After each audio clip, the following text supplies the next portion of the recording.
Hello student, আমি বলেছিলাম যে তোমাদের রেগুলার ক্লাস পরপর আসতে থাকবে। তো আমরা আজকে নিয়ে চলে এসেছি ক্লাস 11 এর রেগুলার ক্লাস 2। ওকে, আমরা ইন্ট্রোডাকশনের যে পার্টটা কভার করেছিলাম সেই পার্টের মধ্যে প্রথম পার্টটা আমরা কিছুটা অংশ জানতে পেরেছিলাম, যেখানে আমরা একদম বেসিক মানে ইন্ট্রোডাকশন বলতে কি বোঝায় অ্যাকাউন্টেন্সি সেটা, তার সাথে সাথে কতটা সীমাবদ্ধ অ্যাকাউন্টেন্সির কতটা গুরুত্ব, কতটা কাজ করতে পারে, কারা কারা ব্যবহার করে থাকে, ঠিক আছে, সেই সমস্ত ব্যাপারগুলো নিয়ে আমরা আলোচনা করেছিলাম। আজকে আমরা বেসিক অ্যাকাউন্টিং টার্মস নিয়ে আলোচনা করব বলেছিলাম। বেসিক অ্যাকাউন্টিং যে টার্মস গুলো আছে, মানে অ্যাকাউন্টসে অঙ্ক করতে গেলে বা এরপর থেকে তোমরা জীবনে যতটা পার্ট অ্যাকাউন্টস নিয়ে এগাবে, যেই বেসিক টার্মস গুলো তোমাদের সবসময় সাথে থাকবে বা সবসময় প্রয়োজন হবে, সেই সমস্ত টার্মস গুলোর বিষয়ে আজকের ক্লাসটা বলেছিলাম যে আজকে করাবো। তাহলে আমরা বেশি কথা না বলে শুরু করি। প্রথম যেটা আমরা দেখতে পাচ্ছি এনটিটি, অর্থাৎ হিসাব শাস্ত্র, ঠিক আছে। এবার এনটিটি হিসাব সত্তা। এই যে এনটিটি কি? এনটিটি হলো অ্যাকাউন্টিং এর একটি মৌলিক ধারণা, যেখানে একটি ব্যবসা বা প্রতিষ্ঠানকে তার মালিক, ম্যানেজার বা অন্য যে কোনো ব্যক্তির থেকে সম্পূর্ণ আলাদা হিসেবে ধরা হয়। মানে আমি বলতে চাইছি যে একটা ব্যবসা এবং তার ভেতরে থাকা মালিক, কোনো একটা ব্যবসায় মালিক থাকে, ম্যানেজাররা থাকে, সেই ব্যবসার এমপ্লয়িরা থাকে।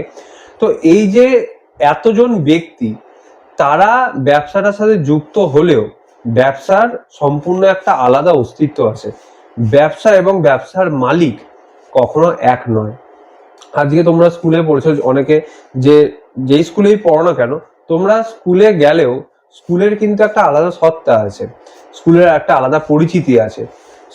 আজকে যদি কোনো আইনত কোনো অ্যাকশন নেওয়া হয়, সেটা কিন্তু তোমাদের ওপর নেওয়া হবে না, সেটা কিন্তু স্কুলের ওপর নেওয়া হবে, যদি কোনো কিছু ঘটে। তো সেরকম ভাবে কোম্পানির ক্ষেত্রেও যদি কোনো এরকম সমস্যা হয়, তাহলে সেক্ষেত্রে সেটা কোম্পানির ওপর নিয়ে আসা হবে, সেটা কিন্তু কোম্পানির মালিক অথবা কোম্পানির যারা ম্যানেজার আছে বা এমপ্লয়ি আছে তাদের ওপর আসবে না।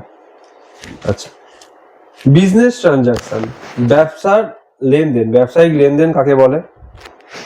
বিজনেস ট্রানজাকশন বলতে বোঝায় এমন কোনো ঘটনা বা লেনদেন যা ব্যবসার আর্থিক অবস্থার উপর প্রভাব ফেলে এবং যাকে টাকার মাধ্যমে পরিমাপ করা যায়। তাহলে বিজনেস ট্রানজাকশন বলতে বুঝতে পারছো ব্যবসায় হওয়া লেনদেন। তাহলে ব্যবসায় হওয়া লেনদেন কাকে বলছে? যেটা সরাসরি ব্যবসায় থাকা অর্থের সাথে জড়িত। ব্যবসায় এই লেনদেনের প্রভাবে ব্যবসায় থাকা অর্থ কমে বা বাড়ে, সেই সমস্ত লেনদেন বা ঘটনাকে আমরা কি বলি? বিজনেস ট্রানজাকশন বলি। এবং সেই ঘটনাগুলো সর্বদাই অর্থে পরিমাপ করা হবে। পরিমাপ করার যে মাপকাঠি, সেটা হচ্ছে এখানে টাকা। বোঝা গেল? এরপর হচ্ছে ক্যাপিটাল, মূলধন। ক্যাপিটাল বলতে বোঝায় ব্যবসায় মালিক যে অর্থ, সম্পদ বা মূল্য বিনিয়োগ করে ব্যবসা শুরু বা পরিচালনা করার জন্য তাকে। মানে কোনো একটা ব্যবসা চালাতে গেলে, শুরু করতে গেলে, সেখানে কিছু টাকার প্রয়োজনীয়তা হয়। ব্যবসা যখন শুরু হয়ে যাওয়ার পর একটা রানিং কন্ডিশনে চলে আসে বা চলতে থাকে, তখনও কিন্তু একটা টাকার প্রয়োজনীয়তা পড়তে পারে। তাহলে যদি মালিক বাইরে থেকে, ব্যবসার বাইরে থেকে ব্যবসাকে এই টাকাটা দেয় বা ব্যবসা এই টাকাটা নিয়ে আসে, সেই সমস্ত টাকাকেই আমরা কি বলবো? মূলধন অথবা ক্যাপিটাল বলবো। তাহলে কি বোঝা যাচ্ছে? ব্যবসার মালিক বাইরে থেকে যেই টাকা ব্যবসায় নিয়ে আসছে, সেই অর্থকে বা সেই টাকাকে আমরা মূলধন বা ক্যাপিটাল বলবো। সহজভাবে কি বলছে? ওনারের ইনভেস্টমেন্ট কে আমরা ক্যাপিটাল বলি। ওনার ব্যবসায় যা ইনভেস্ট করছে তাকেই আমরা ক্যাপিটাল বলি। ড্রয়িং কাকে বলে? ড্রয়িং বলতে এখানে ছবি আঁকা নয় কিন্তু, ঠিক আছে। ড্রয়িং বলতে বোঝায় মালিক যখন ব্যবসার টাকা, সম্পদ নিজের ব্যক্তিগত কাজে ব্যবহার করার জন্য তুলে নেয়। মানে ব্যবসায় থাকা টাকা অথবা সম্পদ মানে কি? ব্যবসা চালানোর জন্য কিছু অর্থ প্রয়োজন, সেটা ব্যবসায় মজুদ থাকে। এবং একটা ব্যবসায়, সেটা কোনো কারখানা হোক, সেটা কোনো বড় কোম্পানি হোক, সেইখানে কিন্তু কিছু অ্যাসেট থাকে, সম্পদ থাকে, ফার্নিচার হতে পারে, মেশিন হতে পারে, সেই ব্যবসায় বিক্রয়যোগ্য পণ্য হতে পারে, ঠিক আছে, অফিসে ব্যবহার হয় এমন কম্পিউটার হতে পারে, এসি হতে পারে, স্টেশনারি হতে পারে, প্রিন্টার হতে পারে। এই সমস্ত কিছু থেকেই যদি মালিক নিজস্ব প্রয়োজনে, নিজের পার্সোনাল ইউজের জন্য, ব্যবসার কোনো কাজের জন্য নয়, কিন্তু নিজের পার্সোনাল ইউজের জন্য যদি কিছু উত্তোলন করে অথবা তুলে নেয়, তাহলে সেক্ষেত্রে সেটাকে আমরা ড্রয়িং বা উত্তোলন বলে থাকি। সহজভাবে হচ্ছে owners takes money goods from business for personal use, that's called drawing. ঠিক আছে। লাইবিলিটি, লাইবিলিটি এমন একটা শব্দ, কমার্সের পথ চলার সময় এই শব্দটা তোমাদের সাথে সবসময় একদম মানে থাকবে, সবসময় প্রয়োজন পড়বে, যার বাংলা অর্থ হচ্ছে দায়, লায়াবেল কথার অর্থ লাইবিলিটি। এবার বিষয়টা হচ্ছে লাইবিলিটি কাকে বলে। বলছে লাইবিলিটি বলতে বোঝায়, লাইবিলিটি বলতে বোঝায় ব্যবসার এমন আর্থিক দায় বা বাধ্যবাধকতা যা ভবিষ্যতে অন্য ব্যক্তি বা প্রতিষ্ঠানের কাছে পরিশোধ করতে হবে। মানে একটা ব্যবসা চলতে গেলে তারা দু ধরনের জিনিস মানুষদেরকে অথবা কাস্টমারদেরকে দিয়ে থাকে।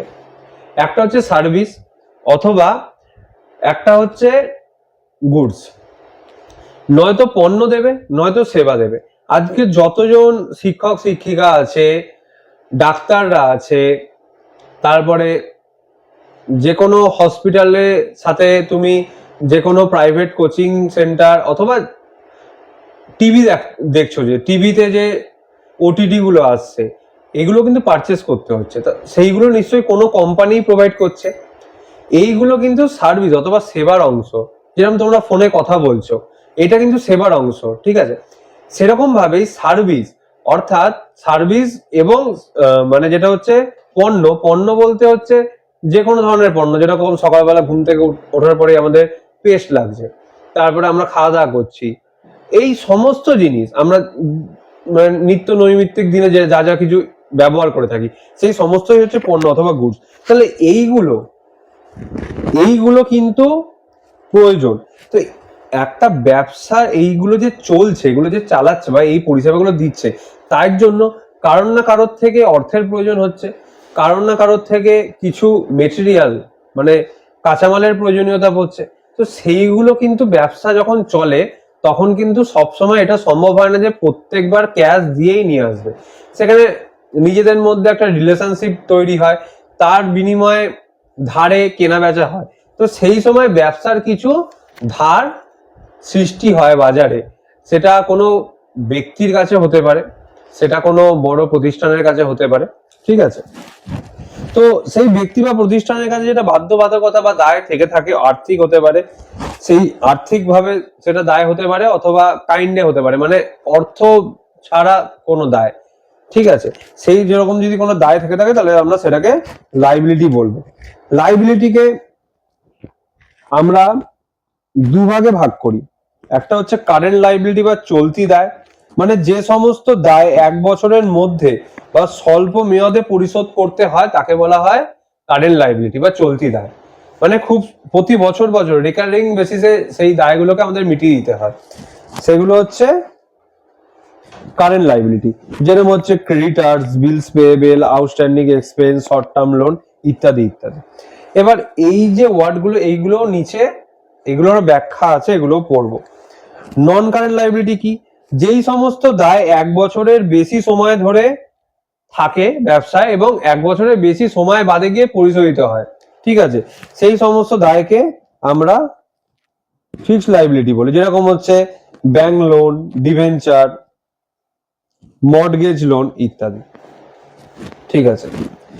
এখানে একটা কুইক ডিফারেন্স বলে আমি একটা পয়েন্ট করেছি তোমাদের জন্য, যার থেকে খুব সহজেই তোমরা এটাকে ইজিলি এই টেবিলটা মাথায় রেখে এটাকে মুখস্থ করতে পারবে। বেসিস যে আছে কারেন্ট লাইবিলিটি আর নন কারেন্ট লাইবিলিটি বলা আছে। বেসিস এর মধ্যে প্রথম পয়েন্ট কি? টাইম। টাইমের বেসিসে 1 বছরের কমে হলে কারেন্ট, 1 বছরের বেশি হলে ফিক্সড। নেচার হচ্ছে কি? Short term. কারেন্ট লাইবিলিটির নেচার হচ্ছে শর্ট টার্ম, নন কারেন্ট লাইবিলিটির নেচার হচ্ছে লং টার্ম। এক্সাম্পল, কারেন্ট লাইবিলিটির এক্সাম্পল হচ্ছে ক্রেডিটর, আর নন কারেন্ট লাইবিলিটির এক্সাম্পল হচ্ছে ব্যাংক লোন। এরপর আসছে হচ্ছে অ্যাসেট বা সম্পদ। অ্যাসেট বলতে বোঝায় ব্যবসায় এমন সমস্ত সম্পদ বা সম্পত্তি যা থেকে ব্যবসা ভবিষ্যতে আর্থিক সুবিধা পাওয়া যাবে। অর্থাৎ মানে অ্যাসেট হচ্ছে এমন একটি বস্তু বা এমন একটি সম্পদ যা ব্যবসার মধ্যে থাকে এবং ব্যবসার বিভিন্ন কাজে সেটা ব্যবহৃত হয়, এবং ব্যবসার এই কাজ ব্যবহার করে পরবর্তীকালে আর্থিক সুবিধা পাওয়া যায়। কেমন? ধরো একটা মেশিনটা যদি না থাকে তাহলে তো প্রোডাকশন সম্ভব নয়, বা ব্যবসায় কোনো মাল তৈরি করা সম্ভব নয়। তাহলে মেশিনটা হচ্ছে কোম্পানির কাছে অ্যাসেট, সেটাকে কাজে লাগিয়ে কোম্পানি কিন্তু পরবর্তীকালে একটা আর্থিক সুবিধা পাচ্ছে। যেরকম ক্যাশের, এবার অ্যাসেটকেও দুভাগে ভাগ করা যায়, একটা হচ্ছে কারেন্ট অ্যাসেট, একটা হচ্ছে নন কারেন্ট অ্যাসেট। কারেন্ট অ্যাসেটের মধ্যে কি কি পড়ছে? কারেন্ট অ্যাসেট হচ্ছে যেগুলোর মেয়াদ 1 বছরের মধ্যে কনভার্ট করা যায় ক্যাশে, মানে যেগুলো 1 বছরের মধ্যে ক্যাশে কনভার্ট করা যায়। যেরকম ক্যাশ তো ক্যাশই থাকে, ঠিক আছে। এছাড়া গোল্ড আজকে তুমি চাইলে কালকে বিক্রি করে তুমি সঙ্গে সঙ্গে সেটাকে ক্যাশে ট্রান্সফার করতে পারবে। ব্যাংক আজকে তোমার ব্যাংকে টাকা আছে, আজকে চাইলে তুমি এটিএম কার্ড দিয়ে তুলে নিলে, চেক দিয়ে তুলে নিলে, ডিমান্ড ড্রাফটের মধ্যে দিয়ে তুলে নিলে, ঠিক আছে। এইভাবে তুমি সেটাকে ক্যাশে কনভার্ট করতে পারবে। মানে 1 বছরের মধ্যে যেই সমস্ত সম্পত্তিকে অ্যাসেটে কনভার্ট করে, মানে ক্যাশে কনভার্ট করা যায়, সেই সমস্ত সম্পত্তিকে আমরা কারেন্ট অ্যাসেট বলি। যেরকম ব্যাংক ব্যালেন্স, ডেটার, স্টক। স্টক মানে হচ্ছে যেই পণ্যটাকে আমরা স্টক করে রাখি এবং সেটাকে বিক্রি করি, সেই পণ্যের কথা বলছি স্টক। আচ্ছা, নন কারেন্ট অ্যাসেট কি? যেইগুলোকে ক্যাশে পরিণত করতে বা রূপান্তরিত করতে 1 বছরের বেশি সময় লাগে, বা যেইগুলো 1 বছরের বেশি সময় ধরে ব্যবহৃত করা যায়, ঠিক আছে, সেই সমস্ত। যেরকম হচ্ছে মেশিনারি, বিল্ডিং, ফার্নিচার, ল্যান্ড, মানে যেগুলো হচ্ছে স্থায়ী সম্পত্তি, অর্থাৎ সেইগুলো দিয়ে আমরা লং টার্মে বেনিফিট পাবো, অনেক দিন ধরে বেনিফিট পাবো, সেই সমস্ত অ্যাসেটকে আমরা কি বলি? আমরা ফিক্সড অ্যাসেট বলি।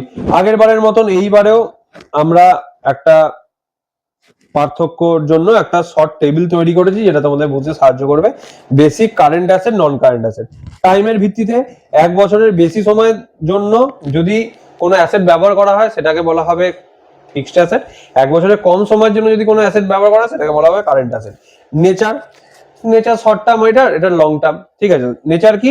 Current asset short term, fixed asset long term. Example কি? ক্যাশ। আর নন কারেন্ট অ্যাসেটের এক্সাম্পল কি? মেশিনারি। তাহলে পার্থক্যটা বোঝা গেল।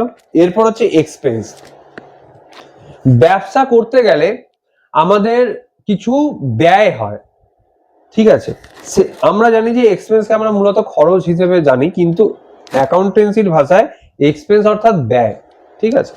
তাহলে ব্যবসা করতে গেলে কিছু ব্যয় হয়, সেটাকেই এক্সপেন্স বলে। মানে এক্সপেন্স বলতে বোঝায় ব্যবসা পরিচালনার জন্য যে সকল খরচ করা হয়, যেগুলো থেকে তাৎক্ষণিকভাবে কোনো সম্পদ তৈরি হয় না, বরং আয় অর্জনে সাহায্য করে, সেই সমস্ত খরচাকে আমরা এক্সপেন্স বলি। মানে এক্সপেন্স সেগুলোকেই বলা হচ্ছে যেই টাকাটা খরচা করে আমরা সঙ্গে সঙ্গেই কোনো সম্পত্তি পেয়ে যাচ্ছি না, সেইগুলোকে এক্সপেন্স বলে না। কোনগুলোকে এক্সপেন্স বলছে? যেগুলো হয়তো এখন খরচ হচ্ছে, সেগুলো ভবিষ্যতে গিয়ে কখনো আমাদের আর্থিক আয় সাহায্য করবে, সেই সমস্ত ধরনের খরচাগুলোকে এক্সপেন্স বলছে। অর্থাৎ মনে করো আজকে ব্যবসায় চাকরি করছে, তাদেরকে স্যালারি দিতে হচ্ছে। এবার তাদেরকে যে স্যালারি দিচ্ছে তার ফলে তো কোম্পানির কোনো সম্পদের বৃদ্ধি হচ্ছে না, কিন্তু সেই সমস্ত এমপ্লয়িরা যারা কোম্পানিতে কাজ করছে, তার ফলে কোম্পানি হয়তো 1 মাস পরে বা 2 মাস পরে গিয়ে তার একটা আর্থিক সুবিধা পাবে।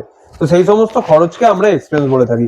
যেরকম হচ্ছে salary, rent, electricity, office expenses, transport cost.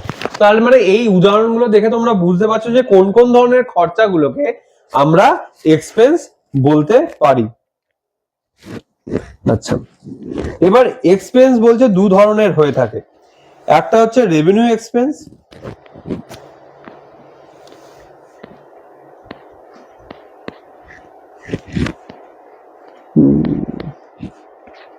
একটা পার্ট গেল কোথায়?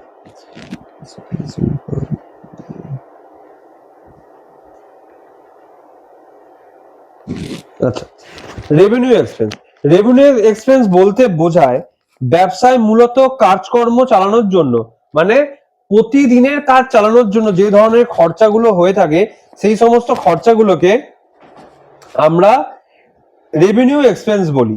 ঠিক আছে, ব্যবসায় প্রত্যেক দিনের কাজ চালানোর জন্য যে সমস্ত খরচা হয়ে থাকে সেই সমস্ত খরচাকে আমরা রেভিনিউ এক্সপেন্স বলি। ও এটা সরি, এটা এক্সপেন্সের পার্ট নয়, ওটা রেভিনিউ আলাদা একটা টপিক ছিল। আমি এক্সপেন্সের পার্টটাকে ভাগ করে দিচ্ছি। এক্সপেন্সকে দুই ভাগে ভাগ করা যায়, একটা হচ্ছে রেভিনিউ এক্সপেন্স, আর একটা হচ্ছে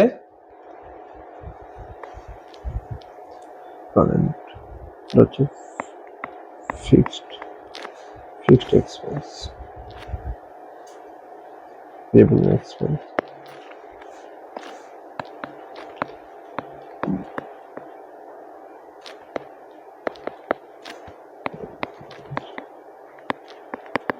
ক্যাপিটাল এক্সপেন্স।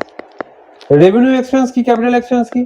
রেভিনিউ এক্সপেন্স হচ্ছে যে ধরনের খরচাগুলোকে আমরা ডেলি বেসিসে করি, যেরকম হচ্ছে স্যালারি, ঠিক আছে, রেন্ট, তারপরে হচ্ছে রেন্ট আর হতে পারে ক্লিনিং, ওয়েজেস মানে হচ্ছে মজুরি যেটা লেবারদের দেওয়া হয়। এই ধরনের এক্সপেন্স গুলোকে আমরা রেভিনিউ এক্সপেন্স বলি। ক্যাপিটাল এক্সপেন্স কি? ধরো বিল্ডিং তৈরি করার জন্য কোনো একটা খরচা করা হলো, তারপরে বিল্ডিং এর হয়তো কোনো একটা পার্ট রেনোভেশনের জন্য কোনো খরচা করা হলো, ঠিক আছে, সেই ধরনের কোনো যদি খরচা, বা মেশিনারি রিপেয়ার হচ্ছে, একটা মেশিনের কোনো স্পেয়ার পার্ট চেঞ্জ করা হচ্ছে, রিপেয়ার করা হচ্ছে, সেই ধরনের খরচাগুলোকে আমরা ক্যাপিটাল এক্সপেন্স বলি। Expense related to machinery building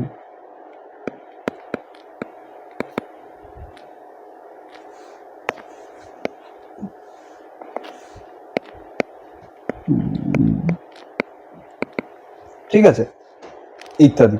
আচ্ছা, এরপর রেভিনিউ। রেভিনিউ বলতে বোঝায় মূল কাজকর্মের ফলে থেকে যে আর্থিক আয় হয় তাকে আমরা রেভিনিউ বলি। অর্থাৎ ব্যবসার নিত্য নৈমিত্তিক কাজের ফলে যে রেগুলার ইনকামটা হচ্ছে সেই ইনকামকে আমরা রেভিনিউ বলি। যেরকম হচ্ছে সেল, মাল বিক্রি করে যে টাকা পাচ্ছি সেটাকে আমরা ইনকাম বলি। বা সার্ভিস চার্জেস, যেখানে হয়তো মাল বিক্রি হচ্ছে না কোনো কোম্পানিতে, তারা সার্ভিস দিচ্ছে, তো সেই সার্ভিসের বিনিময়ে যে আমরা ইনকাম করছি সেইগুলোকে বলা হয় রেভিনিউ। আচ্ছা, এরপরে হচ্ছে ইনকাম। ইনকাম মানে হচ্ছে মোট আয়, রেভিনিউ মানে হচ্ছে প্রতিদিনের যে আমরা আয়টা করছি সেগুলোকে বলা হচ্ছে রেভিনিউ, মানে সেল করে বা সার্ভিস চার্জের মধ্যে দিয়ে। ইনকাম কি? ইনকাম বলতে বোঝায় ব্যবসার সব ধরনের আয়। ব্যবসার সব ধরনের আয়কে ইনকামের মধ্যে বোঝায়। ইনকাম একটা বড় টার্ম, ঠিক আছে। ইনকাম মানে হচ্ছে মেন অ্যাক্টিভিটি, অর্থাৎ রেভিনিউ প্লাস অন্যান্য উৎস থেকে প্রাপ্ত আয়, সব মিলিয়ে ব্যবসায় যে আয় হচ্ছে সেটাকে আমরা ইনকাম বলি। আচ্ছা,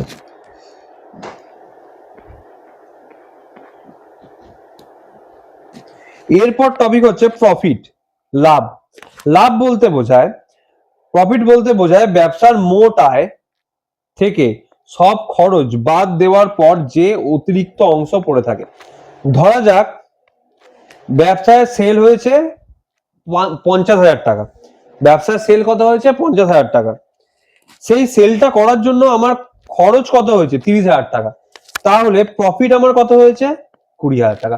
অর্থাৎ ব্যবসায় মোট যে আয় বা টোটাল যে ইনকাম, বা সে তার থেকে যখনই আমি ব্যবসায় হওয়া সেই টোটাল ইনকামটা হওয়ার পেছনে যা সমস্ত খরচ আছে সেই খরচগুলোকে এখন আমি বাদ দেবো, দিয়ে আমার কাছে যেটা পড়ে থাকবে সেটাকে আমরা কি বলবো? প্রফিট। গেন, যাকে আমরা অতিরিক্ত অর্জন বলি, ঠিক আছে। গেন বলতে বোঝায় এমন আর্থিক লাভ, গেন বলতে বোঝায় এমন আর্থিক লাভ যা ব্যবসার মূল কাজকর্ম থেকে নয় বরং অন্যান্য কাজ থেকে আসে। মানে ব্যবসার একদম ডাইরেক্ট ভেতরকার কোনো একদম প্রসেস থেকে, যেটা স্বাভাবিকভাবে নর্মালি চলছে সেই সমস্ত প্রসেস থেকে যে আয় হয় না, বরঞ্চ অন্য নন অপারেটিং সেক্টর থেকে, মানে যেই সেক্টরে হয়তো ব্যবসায় আয় হওয়ার কথা নয়, হঠাৎ করে আয় হয়ে গেল, সেইটাকে আমরা বলবো গেন। যেরকম পুরোনো মেশিন বিক্রি করে লাভ হলো 5,000 টাকা, এটাকে গেন বলবো। ইনভেস্টমেন্ট বিক্রি করে লাভ হলো, এইগুলোকে গেন বলবো। কারণ কারণ প্রত্যেকদিন পুরোনো মেশিন বিক্রি হয় না, প্রতিদিন ইনভেস্টমেন্ট বিক্রি হয় না, সেরকম ভাবে ডলারের রেট বাড়ায় ফরেন এক্সচেঞ্জে লাভ হলো, এই ইত্যাদি ইত্যাদি। Gain versus revenue. Gain versus revenue কি বলছে? মেন বিজনেসের সাথে যুক্ত, রেগুলার রেভিনিউ, রেগুলার, ঠিক আছে। আচ্ছা, ব্যবসার প্রাইমারি ইনকাম হচ্ছে রেভিনিউ, উদাহরণ হচ্ছে সেল আর সার্ভিস ইনকাম। গেন কি? নন অপারেটিং ইনকাম, মানে ব্যবসার ভেতরকার বা প্রত্যেক দিনকার দৈনন্দিন কাজের সাথে যুক্ত নয় যে ইনকাম, ঠিক আছে, এটা ইরেগুলার, ঠিক আছে। আর এটা হচ্ছে এক্সট্রা প্রফিট, উদাহরণ machinery sale, investment sale of profit. আচ্ছা, লস। লস কাকে বলে? লস বলতে বোঝায় যে কোনো ধরনের ব্যবসার মোট খরচ বা আয়ের থেকে বেশি হয় তখন ঘাটতি তৈরি হয়, তাকে লস বলে। মানে ব্যবসার আয়, অর্থাৎ ধরে নাও তোমার ব্যবসা থেকে ইনকাম হয়েছে 100 টাকা, তুমি সারা বছরে এই ইনকামটা করার জন্য খরচ করে হচ্ছে 120 টাকা, অর্থাৎ এই যে 20 টাকা পড়ে রইলো, এটা কিন্তু তোমার লস। এখানে বলা আছে, ধরা যাক সেল হচ্ছে 30,000 টাকা সেল হয়েছে, কিন্তু এই সেল করার জন্য আমার খরচা হয়েছে 40,000 টাকা, অর্থাৎ 10,000 টাকা আমার কি হলো? লস হলো। এরপর বলছে পারচেজ বা ক্রয়। পারচেজ বলতে বোঝায় ব্যবসার জন্য পণ্য কেনা যা পরে বিক্রি করার উদ্দেশ্যে নেওয়া হয়। মানে কাঁচামাল কিনে আনলো ব্যবসা কিছু তৈরি করবে বলে, বা অনেক সময় অনেকের হয় ট্রেডিং বিজনেস, মানে ওষুধের দোকানগুলো যেরকম চলে, তারা কিন্তু ওষুধ তৈরি করে না, তারা কোনো ডিলারের থেকে ওষুধ নেয় এবং সেটা ডাইরেক্ট কাস্টমারদেরকে বিক্রি করে। তো যে সমস্ত পণ্য কেনা হয় বিক্রি করার জন্য, অথবা কেনা হয় কিছু তৈরি করার জন্য যা পরবর্তীকালে বিক্রি করা হবে, সেই সমস্ত খরচকে আমরা, বা সেই তার জন্য হওয়া খরচাকে আমরা পারচেজ বলি। দোকানের জন্য 20,000-এর পণ্য কেনা হলো, ঠিক আছে। এক্সাম্পল 2 হচ্ছে 10,000-এর পণ্য ক্রেডিটে কেনা হলো, এটা ক্রেডিট পারচেজের একটা উদাহরণ দিয়েছে, যদি ধারে কেনা হয় তো।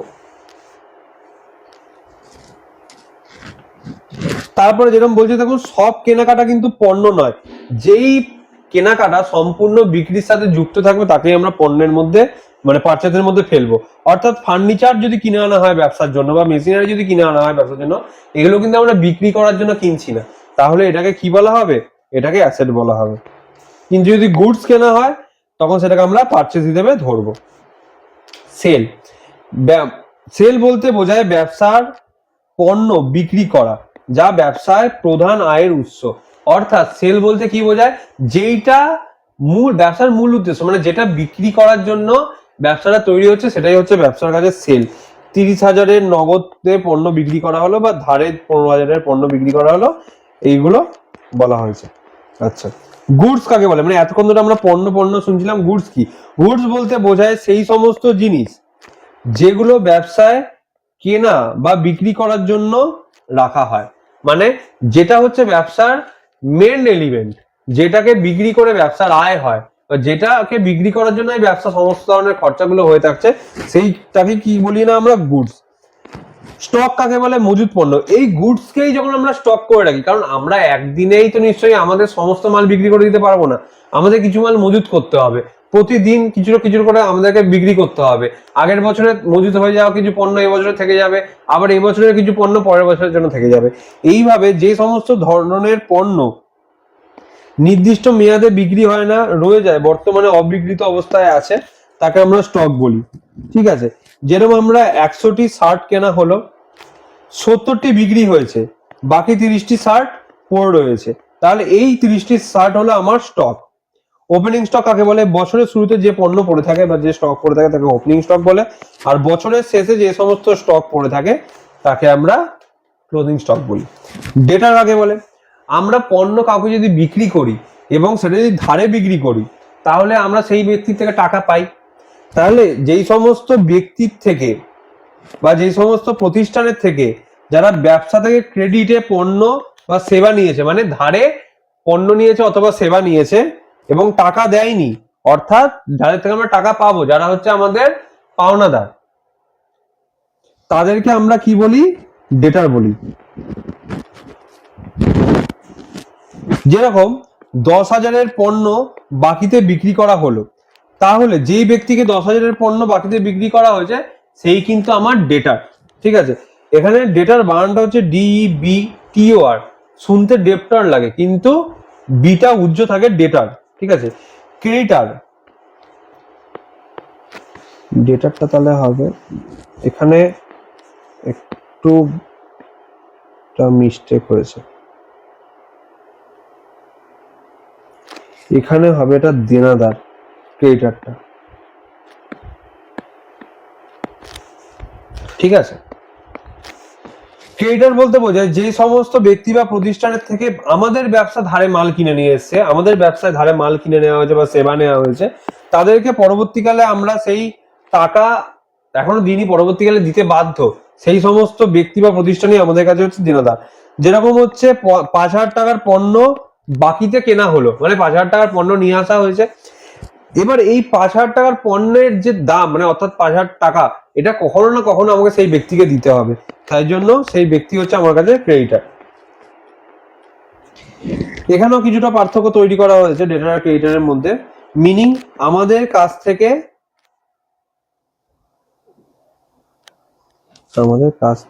কাছে টাকা পাবে, এটা একটুখানি লেখাটা এডিট করতে হবে, এটা হবে আমরা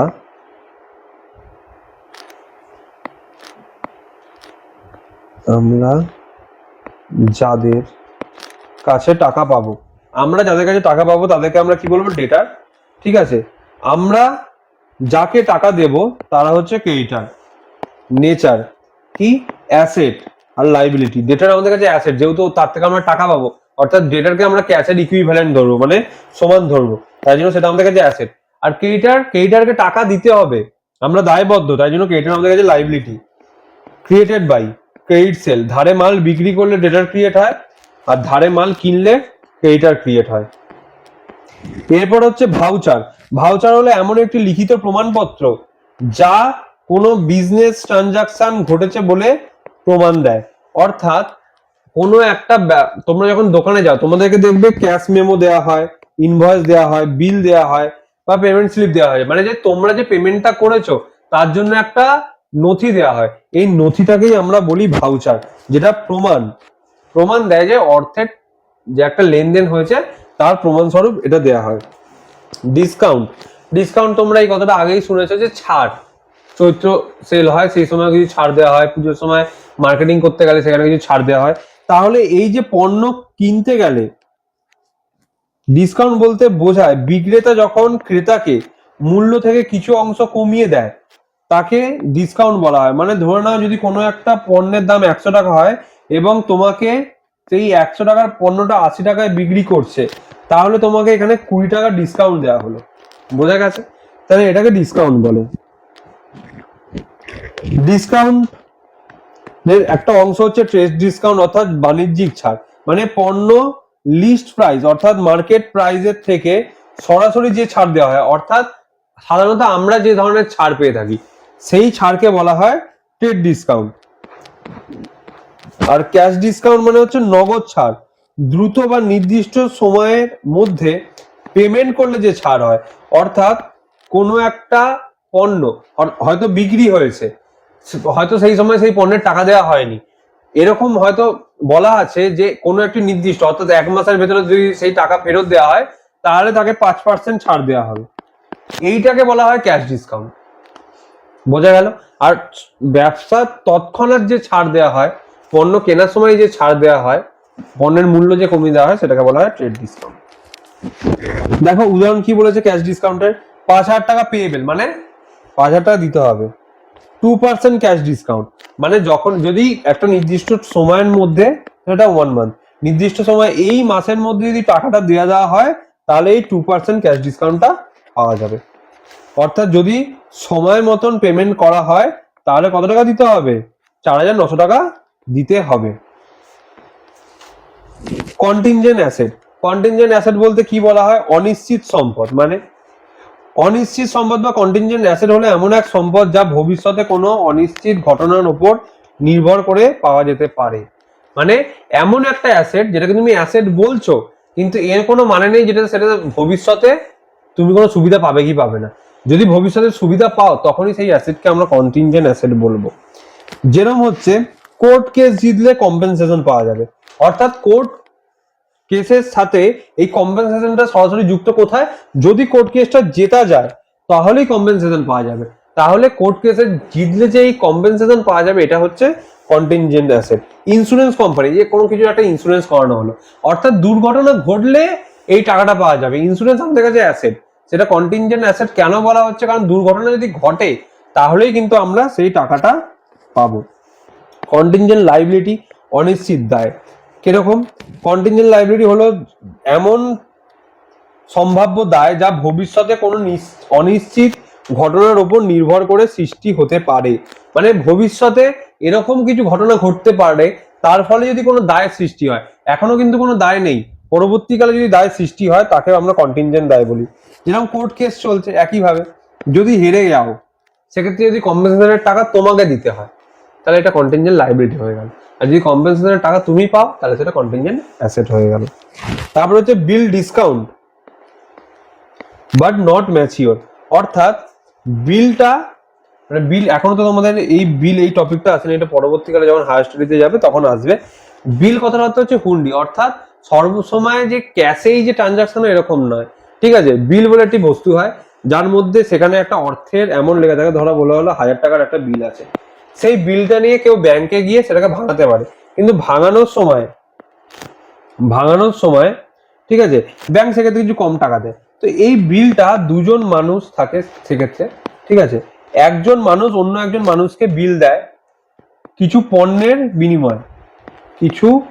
পণ্যের বিনিময়, এবার যে বিলটা দিল, ঠিক আছে, এই ব্যক্তি যদি সেই টাকাটা পরিশোধ করতে পারে, যদি বিলের টাকাটা পরিশোধ করতে পারে এবং বিলটাকে ফেরত নিতে পারে, তাহলে বিল কি হয়ে গেল, অ্যাসেট হয়ে গেল। কিন্তু যদি বিলের টাকা ফেরত দিতে না পারলো তখন সেটা দায় হয়ে গেল। মানে যে বিলের টাকা ফেরত দিতে পারলো না তার কাছে সেটা দায় হয়ে গেল, ঠিক আছে।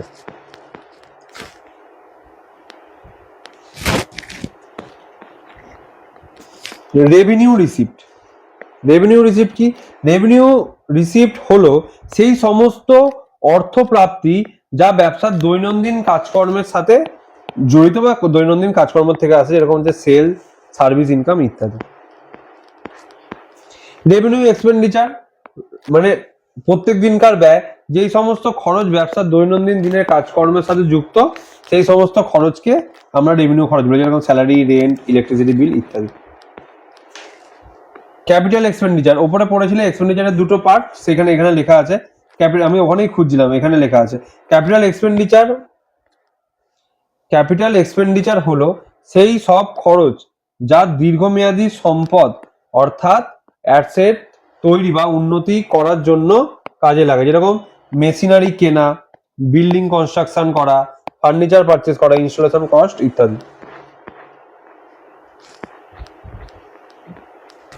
Last topic, deferred revenue expenditure কি?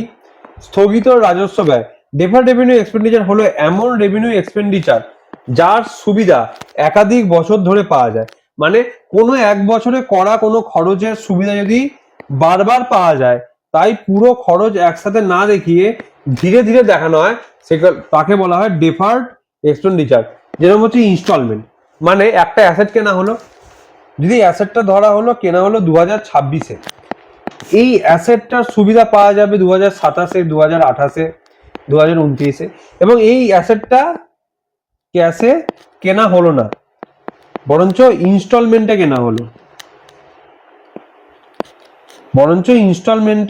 কেনা হলো, সেক্ষেত্রে এই ইনস্টলমেন্টটা প্রতি বছর লাগবে। তাহলে এই ধরনের খরচাগুলোকে আমরা কি বলবো, ডেফার্ড এক্সপেন্ডিচার, মানে যেটা প্রতি বছরেই আমরা করব, মানে এককালীন খরচ, কিন্তু সেটা খরচটাও করব আমরা প্রতি বছরে, এবং সেই খরচের ফলে যে সম্পত্তি আমরা অর্জন করেছি সেই সম্পত্তির ব্যবহারও আমাদের অনেক দিন চলবে। যেরকম কোনো অ্যাডভার্টাইজমেন্ট ক্যাম্পেনিং, সেটা সারা বছর ধরে চলতে থাকবে, ঠিক আছে, বহু বছর ধরে বেনিফিট দেয়। কোনো প্রিলিমিনারি এক্সপেন্সেস, বিজনেস সেটআপের জন্য কোনো খরচা, অর্থাৎ ধরো কোনো একটা এক্সট্রা ব্রাঞ্চ খোলা হলো, কোনো কোম্পানির একটা অতিরিক্ত ব্রাঞ্চ খোলা হলো, তার জন্য যে খরচা হলো, ঠিক আছে। হেভি রিসার্চ করা, অর্থাৎ কোম্পানি কোনো একটা প্রোডাক্ট বানাবে, তার জন্য মার্কেটে তার কি ডিমান্ড আছে, বা সেই প্রোডাক্টটা আমরা এমন কোনো ইউনিক প্রোডাক্ট বানাতে যাচ্ছি, তার জন্য হয়তো আমার অনেক রিসার্চে টাকা খরচা হলো, সেই সমস্ত খরচাকে আমরা এই ডেফার্ড এক্সপেন্ডিচারের মধ্যে ফেলি, যা আমাদের দীর্ঘ সময় ধরে খরচাটা হয় এবং তার মেয়াদও থাকে দীর্ঘদিন ধরে। আশা করছি তোমাদের রেগুলার ক্লাস 2 এই পার্টটা বুঝতে পেরেছো। যদি কোনো সমস্যা হয় তাহলে তোমরা কমেন্টে জানিও, যদি কিছু বুঝতে অসুবিধা হয় সেটাও কমেন্টে জানাতে পারো, তাহলে সেইগুলো নিয়ে পরবর্তীকালে ডাউট সেশন নিয়ে একটা ক্লাস করা হবে। আচ্ছা, আমাদের রেগুলার ব্যাচ 3 আসবে পরপর, যেরকম আমাদের চলতে থাকছে, এরপর রেগুলার ব্যাচ 3 আসবে পরের টপিক নিয়ে। ততক্ষণ কমার্স স্ট্রিটের যে পেজ আছে সেটাকে ফলো করো রেগুলার আপডেটের জন্য, ক্লাসগুলোকে থরলি দেখো, প্র্যাকটিস করো, আর টেনশন নেওয়ার দরকার নেই, তোমাদের সাথে কমার্স স্ট্রিটের সকল ফ্যাকাল্টি, সমস্ত টিচাররা আছে। তো বেল আইকন বাটনটা টিপতে ভুলবে না, আর সাবস্ক্রাইব করো। Thank you.